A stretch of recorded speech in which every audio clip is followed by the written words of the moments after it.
Welcome to News Briefs. Glad to be here.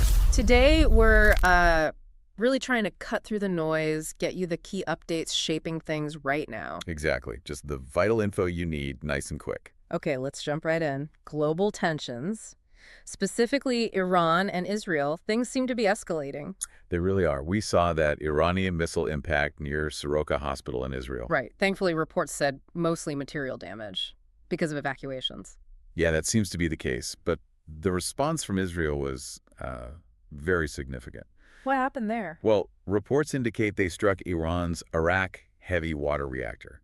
That's a major nuclear site. Wow. And maybe even more critically, they're claiming destruction of about two-thirds of Iran's ballistic missile launch capability. Two-thirds. That's a massive claim, a huge blow if true. It absolutely is. It could really shift the power dynamic in the region. So where does the U.S. fit into this? Are they just watching? Not exactly just watching. It seems U.S. military attack plans have been approved. Contingency plans, maybe, but approved nonetheless. Attack plans involving what? Well, they even mentioned the MOP bunker buster bomb, the massive ordnance penetrator. That's for hitting really deep, hardened targets. Okay, so serious hardware. But the official line is still de-escalation. Right. Officially, it's about deterrence and trying to cool things down, but Yeah. having those plans ready, Mm-hmm.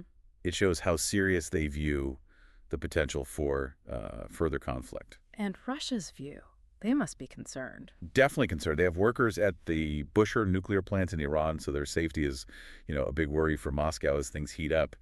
Shows how tangled these international interests are. It really does. And, staying within the U.S. for a moment, there's also that ongoing internal criticism mentioned regarding the Democratic National Committee chair.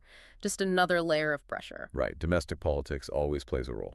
And speaking of domestic issues, let's talk about U.S. immigration. Still a very complex situation. Very much so. DHS confirmed that immigration raids are set to continue. Uh-huh. And they're apparently using Los Angeles as a kind of operational model.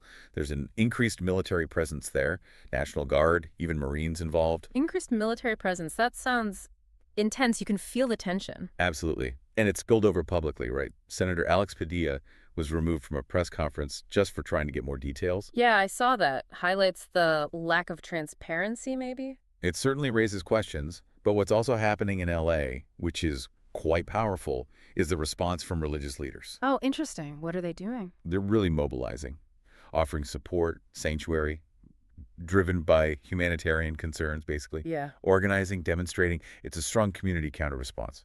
Okay, shifting gears a bit. The economy. Yep. What's the latest on housing? Are those mortgage rates easing up at all? Afraid not. Still stubbornly high.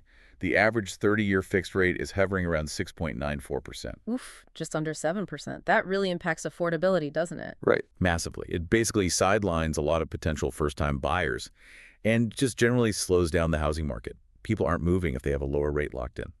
Makes sense. And the Fed, what's their play here? Did they change rates? No, they held rates steady this time. But what's interesting is their outlook. How so? They're projecting that potential tariffs, like the ones associated with former President Trump, could actually push inflation up. Right, tariffs usually mean higher prices. Exactly. But even with that possibility, they're still signaling they expect to make 2 rate cuts later this year. Huh. So, worried about inflation from tariffs, but still planning to cut rates? That's walking a tightrope. It really is a very delicate balancing act, trying to curb inflation without choking off growth. Any other central banks making waves? Doing something different? Actually, yes. The Swiss Central Bank. They went the other way. They did? Yeah, they actually lowered their rates recently. Kind of an outlier move compared to the Fed or the European Central Bank. Shows a different calculation over there. Fascinating. Okay, let's move to the frontiers of knowledge. Tech, science, medicine. AI is still the big buzzword, right? Oh, absolutely. It's dominating tech strategy. Something like 73% of tech leaders say AI expansion is their top priority. 73%. Wow. But it can't be all smooth sailing. What are the main worries? Definitely not smooth sailing. There are major concerns. About 37% worry about significant errors or AI systems just, failing badly. Okay. Another 37% are focused on security vulnerabilities and privacy. That's a huge one. Yeah. 78% have major concerns about AI and privacy. Nearly 80% on privacy. That's telling. So the big question, jobs. Is AI killing jobs or creating them? Well, here's something that might surprise you. Despite all the fears, over half, 55% of companies adopting AI are actually creating new jobs. Really, more than half? Yep. So it's maybe less about simple job destruction and more about job transformation. New roles are emerging. That's a more positive spin than you often hear. What about pure science? Any breakthroughs? Some really cool stuff. Scientists managed to generate the shortest X-ray laser pulses ever, like incredibly short flashes of light. And why is that useful? It lets them watch super fast processes happen. Think electrons moving in atoms or molecules reacting in real time. It's like having an ultra-high-speed camera for the atomic world. Incredible. Anything else fundamental? Yes, this is potentially huge for quantum computing. They've observed particles called anyons for the first time. Iranians. Never heard of them. They were purely theoretical for a long time. They're weird. They sort of exist in two dimensions and don't follow the normal rules for fermions or bosons. Their unique properties might offer totally new ways to build stable quantum computers. Wow. Okay. That sounds revolutionary. And looking outwards, anything cosmic. Astronomers detected a massive filament of gas stretching between galaxy clusters. Huge structure. Like a bridge between galaxies. Kind of, yeah. And it could be a big clue about where the universe's missing dark matter is hiding. Seeing how regular matter maps out on these enormous scales. Amazing scales. Okay, let's bring it back to health. Medical advances. Couple things. Johnson & Johnson has new plate systems out for treating complex bone fractures more effectively. Better healing, potentially faster recovery. Good news for anyone unlucky enough to need them.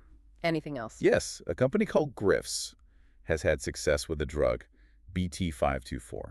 It's a fibrinogen concentrate. Fibrinogen. That's for blood clotting, right? Exactly. This concentrate is designed to control severe bleeding. Like in major trauma cases, phase 3 trials were successful. So it works well. When might we see it used? Looks like it. They're planning launches in Europe this year and aiming for the U.S. in 2026. Could be a real lifesaver in emergency situations. Definitely sounds like it. Okay, wrapping up with sports and entertainment. Formula One. George Russell took the win for Mercedes at the Canadian Grand Prix. Good result for them. Max Verstappen was second. And Russell's teammate. Young Kimi Antonelli came in third. Another Mercedes on the podium. Nice. How about fighting? Boxing, UFC. Yep. Brian Norman Jr. kept his WBO welterweight title with a TKO win over in Tokyo. And at UFC Atlanta, Kamaru Usman got a win by unanimous decision. Solid wins, international soccer scene. Big news for Italy.